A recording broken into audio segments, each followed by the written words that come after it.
Kadang pembunuh paling berbahaya bukan yang bawa senjata, tapi yang bisa beri rasa nyaman. Cerita ini terjadi di sebuah tempat yang nyata, di sebuah rumah kos di Yogyakarta, tahun 2019. Dan lo tahu, salah satu dari mereka masih tinggal di sana, dan bukan dalam bentuk yang lo kira.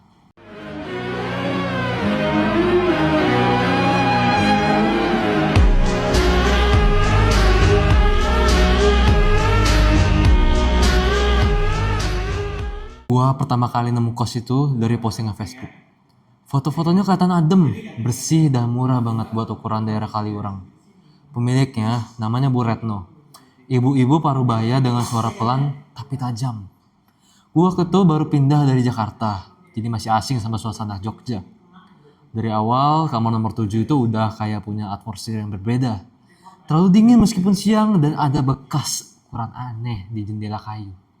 Gue pikir itu cuma bekas anak kos sebelumnya yang iseng. Tapi tiap malam, suara ketukan pelan dari dalam lemari selalu muncul. Bukan dari luar, tapi dari dalam. Gue sempet nyoba buka lemari itu jam 3 pagi. Kosong tapi ada bau amis kayak bau darah.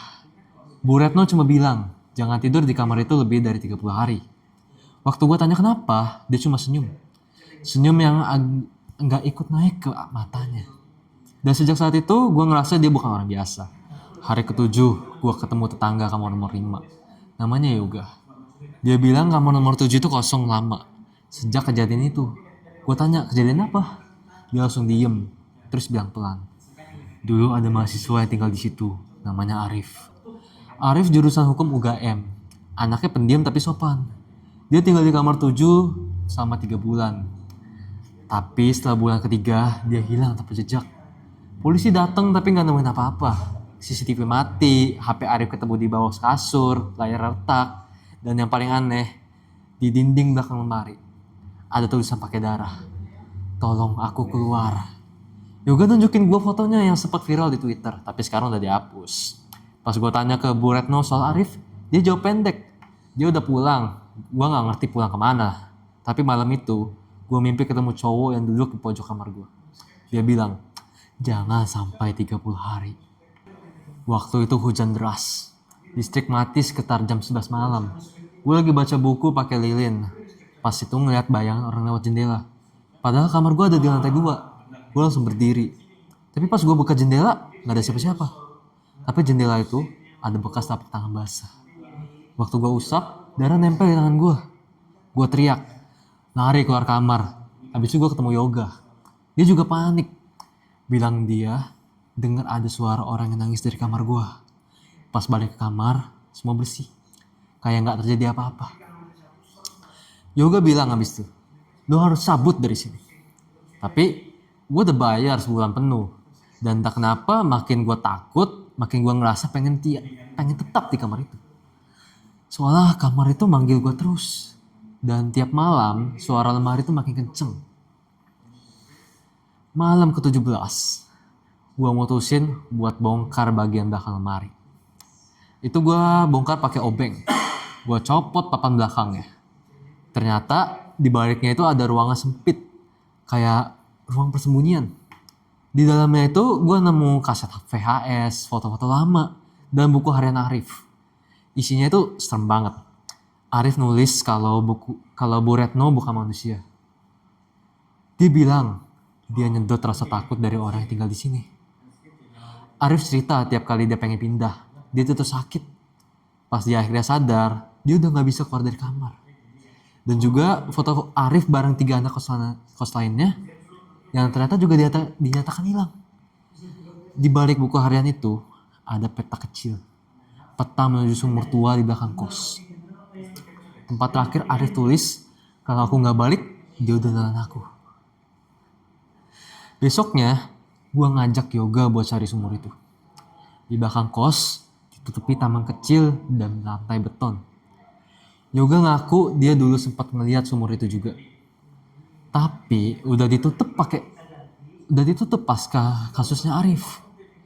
Kita gali sedikit-sedikit pakai alat seadanya. Sampai tengah malam. Akhirnya kita tembusin beton itu. Aroma busuk langsung menyembur keluar. Dan di dasar sumur itu ada kerangka manusia. Lebih dari satu. Di sisinya ada kain putih bertuliskan huruf Jawa kuno. Bu Retno muncul tiba-tiba dan bilang, "Kalian udah buka jalannya." Tiba-tiba Yoga teriak. Dia jatuh ke dalam sumur dan gue gak bisa nyelamatin dia.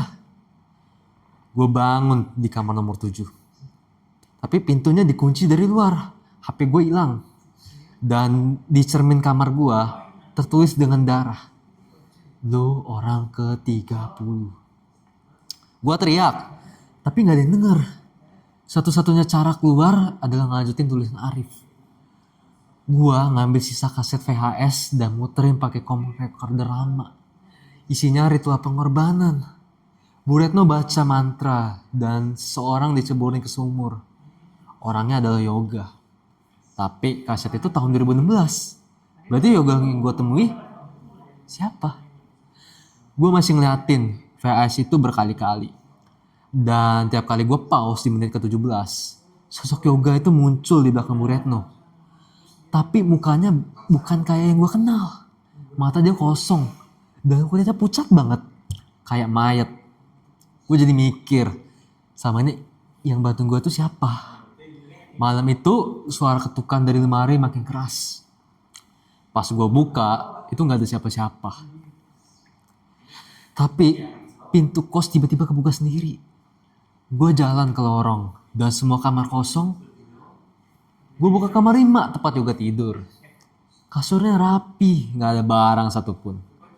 Gue nemuin map tipis di lacinya. Isinya itu apa tau gak? File laporan orang hilang atas nama Yoga Dwi Pratama.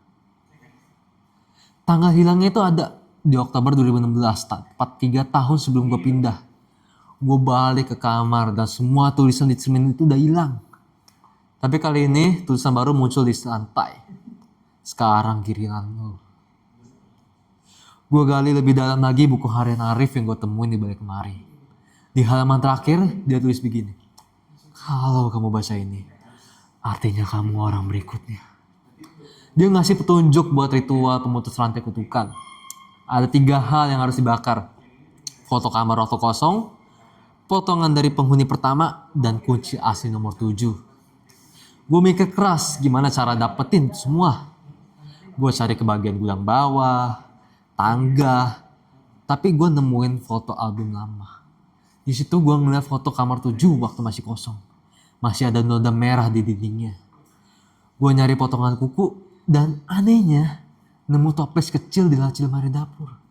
Ada nama Intan tertulis di tutupnya. Ternyata dia korban pertama. Yang terakhir gue harus cari kunci asli. Gue inget Bu Retno selalu kalungin satu kunci kecil di lehernya. Berarti gue harus ngambil itu dari dia. Gue tunggu sampai jam 2 pagi. Waktu semua sunyi, gue jalan pelan-pelan ke kamar Bu Retno di lantai bawah. Pintunya gak dikunci. Dia tidur di kasur lantai. Dan kalung itu masih ada di lehernya. Gue ngendap-ngendap masuk. Deg-degan tuh gue sampai setengah mati. Begitu gue hampir ngambil kalungnya, matanya kebuka pelan-pelan. Tapi dia gak ngomong. Dia cuma senyum lalu bilang pelan, "Udah waktunya ya." Dia bilang kalung itu sendiri. Lalu ngasih ke gue tanpa kata. Setelah itu gue ambil langsung balik ke kamar. Begitu gue sampai di depan kamar, pintunya ketutup sendiri. Dan suara dari balik pintu itu bilang, 30 hari udah selesai. Gue buru-buru nyalain lilin dan siapin semua item membuat dibakar.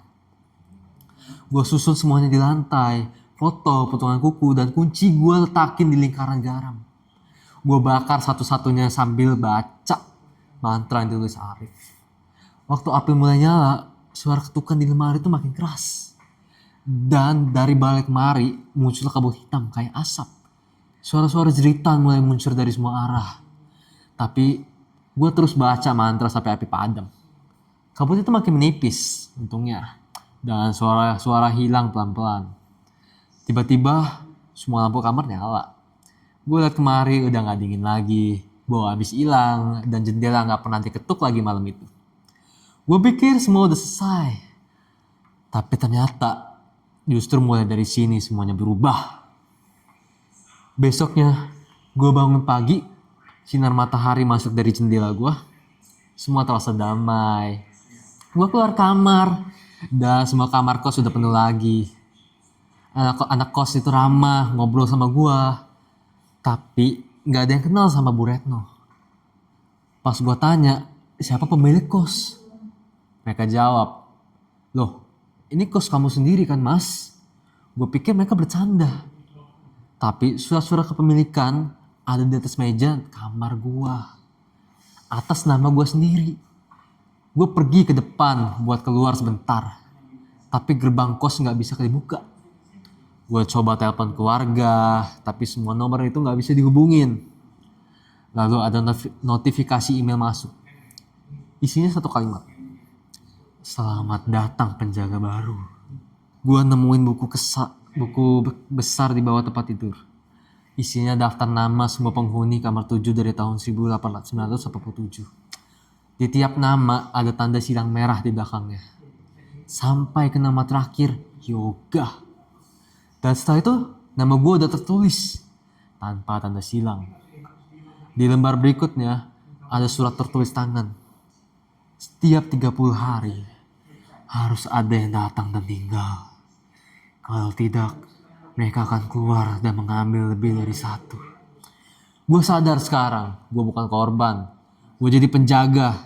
Dan tugas gue adalah memastikan seseorang masuk ke kamar 7 setiap bulan. Atau semua yang dikurung bakal keluar. Gue posting iklan kos di Facebook. Foto yang adem, murah, dan lengkap. Gue taruh nomor gue, dan dalam seminggu udah ada yang hubungin. Anak baru dari Surabaya. Namanya tuh Vina. Dia bilang suka tempatnya karena sunyi dan nyaman. Gue tunjukin semua kamar kecuali nomor 7. Dia sendiri yang minta kamar itu. Katanya rasanya adem kayak rumah. Gue cuma senyum dan ngasih kunci. Di hari pertama, gue dengar suara ketukan pelan dari lemari. Dan gue cuma nulis satu catatan kecil. Jangan tidur di kamar itu lebih dari 30 hari. Hari-hari berjalan kayak biasa. Vina jadi lebih sering ngurung diri di kamar. Kayak yoga dulu. Gue mulai dengar suara dari lemari. Diketuk lagi tiap malam. Kadang suara itu berubah jadi suara cewek nangis pelan. Gue udah kebal tapi juga merasa bersalah. Malam ke-29, Vina keluar dari kamarnya dengan muka pucat. Dia bilang, Mas, kamar itu dingin banget. Dan aku mimpi semua orang di kamar ini mati. Gue cuma jawab, itu cuma mimpi. Tapi gue tahu dia udah mulai masuk ke lingkaran. Gue cuma nulis nama Vina di buku besar di bawah tempat tidur. Dan besoknya gue pasang iklan lagi. Tiap kali satu orang pergi, satu orang harus datang. Dan begitu terus. Sampai waktu gue habis. Atau gue berhasil keluar dari sini. Kalau itu mungkin, tiap orang yang masuk kamar 7 ninggalin jejak. Suara bau atau bahkan getaran aneh di udara. Gue udah pernah coba keluar dari kos ini. Tapi tiap kali gue jalan keluar, gue balik lagi ke kamar gue tanpa sadar. Kayak loop yang gak bisa diputus. Gue mulai curiga, mungkin kos ini bukan sekedar tempat. Mungkin ini kayak penjara dimensi. Dan gue juga ditunjuk buat jagain gerbangnya. Pernah gue coba bakar kamar nomor 7. Tapi begitu api nyala, langsung padam sendiri. Dan kamar itu tetap utuh. Kayaknya kamar itu bukan milik dunia kita. Gue gak tahu siapa yang bangun tempat ini. Tapi gue tahu, siapapun yang masuk, pasti akan ninggalin bagian dirinya di sana. Mungkin cerita ini bisa lo anggap dongeng. Tapi coba pikir lagi. Seberapa yakin lo dengan tempat tidur lo malam ini? Malam ini gue gak nyuruh lo percaya. Gue cuma nyuruh lo denger. Dan hati-hati kalau tiba-tiba lo ditawarin kamar kos murah. Tempatnya nyaman. Tapi cuma nomor kamar 7 yang tersisa.